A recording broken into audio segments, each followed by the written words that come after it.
Then my ocarina, I have this. I already made a video on how to tweak your ocarina sound to sound like this. So on my 7, I have the soft R&B patch again, but this time around it's serving as a police sound, right? And this is what I use it to do. You can hear the reverb and the delay there, very slightly, so that you can add life. Then on my right 2, I have my piccolo.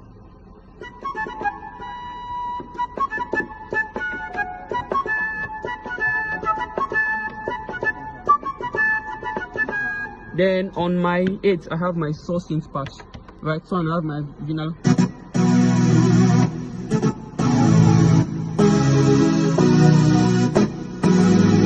Then on my right 2, I have this octave hook to give it this bite whenever I'm using my mod wheel.